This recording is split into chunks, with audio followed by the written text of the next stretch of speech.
thank you for clicking on my channel. Thank you so very much. My name is Stephanie Ann, and this is Travel Thrift Vintage. I'm really excited about sharing today's topic with you because it is a very frequently asked question by new eBayers and people who are considering and deciding to open up an eBay business, and that is whether or not you should open up a store. So there are two schools of thought on this. Some people say, go for it. What do you have to lose? Open up an eBay store. And there are other individuals who will tell you and caution you against it at the beginning. So my personal opinion is this. I don't think there is a right or wrong way. It really has to do with what your personal business goals are and what you plan on doing with your eBay sales. So with that being said, I want to share my personal approach and how I came about my decision to open up an eBay store. So the first thing that I did was I asked myself a series of questions, and these were questions that I really had to think about. They took some time.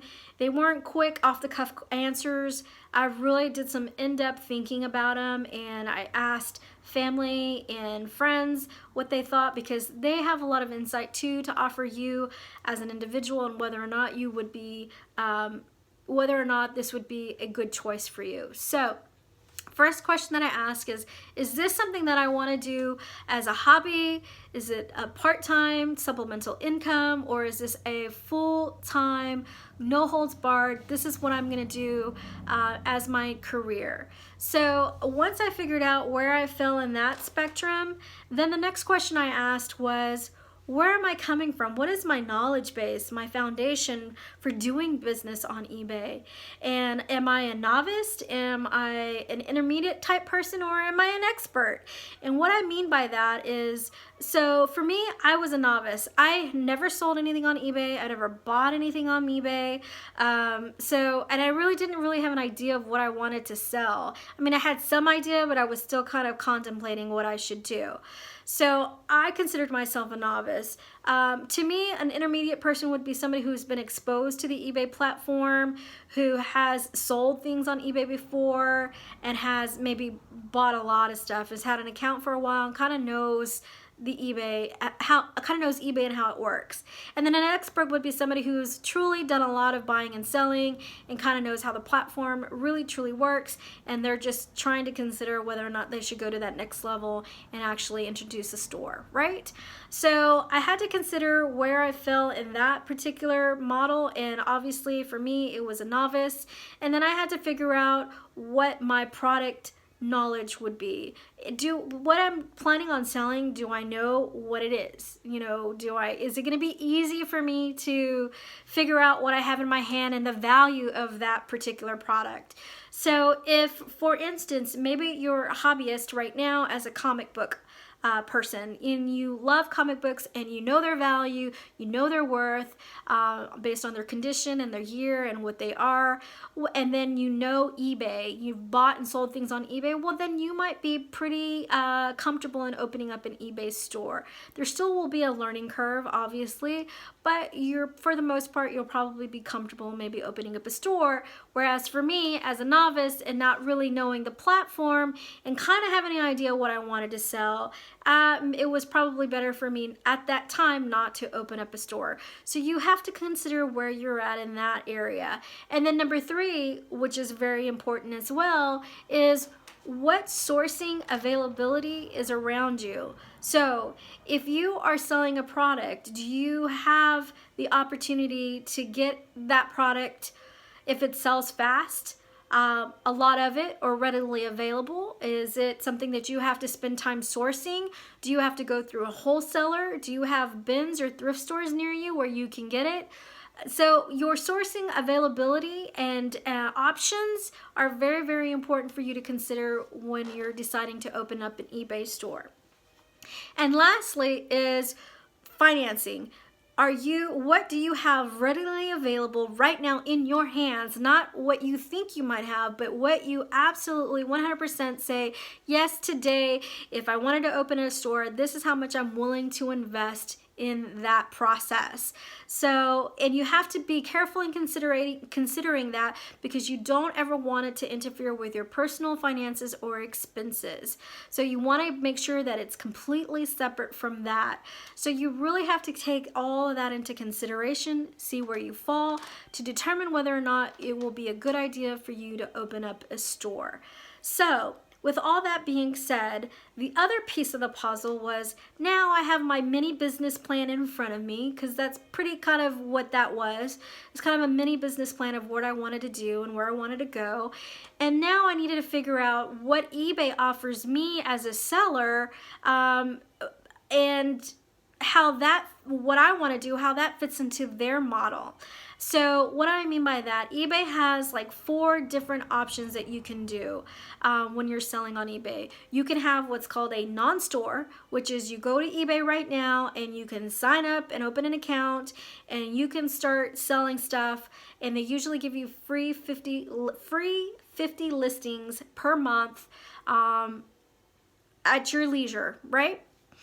Then the next one is the basic subscription, which is me, and that's $24.95 a month, and you get some extra perks of having a basic store subscription that you wouldn't get with a non-store. And then they have level 2, and then they have level like 2 and 3 from the subscriptions, which I don't even get into because those are high yielding listing stores, and that really doesn't fit a newbie model like myself, or somebody who is just thinking about getting started on eBay. So at least in my personal opinion. So I don't want to talk about those because I really don't, those don't fit me personally. And if you're just getting started, to me, that might be a little bit overwhelming to get to those approaches. So I'm just going to specifically talk about the basic store subscription and how that would benefit you versus a non-store or vice versa. Okay, so I first wanted to tell you about the perks of having a basic store subscription. That is, 1, you get fee discounts from your final value fees. So essentially what that means for somebody who's new to eBay, they're going to charge you some money. They're going to want a piece of the pie. Why? Because they're basically your admin person. They are handling all the website kind of stuff and and driving customers to your store. So they're going to want a little bit of that pie. So they're going to charge you what's called final value fees. And when you have a store, you get a little bit of a discount on that. Number 2 is you can run sales on your store where you can't if you don't have one. And so that's very important to drive business to your business, right? As to be able to have the ability to have sales. And then number 3 is multi-listings, which is very beneficial if you're someone who wants to sell like items. Using the multi-listing feature will help you list things fairly quickly, whereas if you don't have a subscription to a store, you kind of have to do everything manually, one by one. Oh, hiccup, sorry, excuse me. Pardon me. Anyway, so those are the 3 main things. There are other things that come along with the store, but those are the 3 main things that I have used and that tremendously have helped me in building my business from not having a store to having a basic subscription. Now, let's talk about how that kind of hits your pocketbook and whether or not it's an appropriate thing for you to do to open up a basic subscription.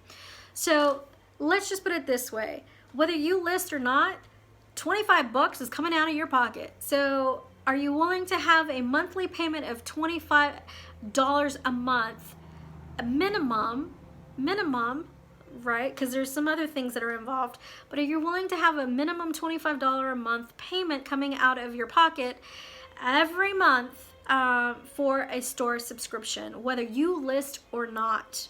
Yeah. So that might be the thing that tells you, no, I don't want a store right now, right? So with the non-store, non-subscription, you have 50 free listings per month. Most cases. I have seen some situations where people are on hold because of various reasons. You just need to talk to eBay and ask them, how do you get to those 50 free listings per month? then additionally, if you go beyond the 50 free listings per month, and so you say you've already put your 50 listings on the month and you still have a full half a month to go, then they're going to charge you 10 cents per additional listing. So just keep that in mind with a non-store, right? So what that equates to, how I broke that down and whether or not it was going to benefit me to make the transition into having a subscription was, I told myself, okay, whether I like it or not, 25 bucks is coming out of my pocket, right? What does that equate to? That equates to basically eBay is charging me 250 listings up front to have a basic subscription store. Right? Because if they're going to charge you 10 cents per listing, guess what? $25, that's 250 listings, right? When a basic store subscription, you get 500 listings, 500 free listings, right? 250 are auction style listings and 250 are fixed style listings. So what that means is, for somebody who is new to eBay like me, auction style is just that. You put a minimum bid, you let it sit for a couple of days or a week, and you have people come in and make a desired bid on that, and the highest bidder wins. That's an auction style. And then a fixed priced listing is basically you have a virtual store and you have a product in there, just like you would have a brick and mortar store. You're just waiting for that customer to walk in and see it and like it and want to buy it. So that's your fixed price listing. So with a basic subscription per month, you get 500 free listings. But essentially, 250 are already taken up because you're already paying the $25 up front. Does that make sense? So when I looked at it, I was like, okay, I'm getting charged already for essentially 250 listings. So I need to at least put 250 listings out, right? That equates to about 12 listings per day, at least 5 days a week, in order to hit the 250 mark. So is that feasible for somebody who is brand new to it, who maybe not know the platform? Probably not. The best thing, is it doable? Possibly. If you really work at it, you probably could do it. But for me, I was going to have too big of a learning curve at the beginning, so that's why I shied away from actually opening a store. But that's what it equates to. About 12 listings per day, 5 days a week, in order to get the money back that has already been prepaid out of the $25. But some people will say, well, hey, wait a minute, Steph, you're gonna sell stuff, so do you really have to put 250 listings? Well, this is where I say, yeah, you need to put 250 listings on. You're being charged 10 cents per listing up front. Put your 250. Why? Because it drives business to your store. So you could have only 10, you could start a store and only have 10 listings, but guess what?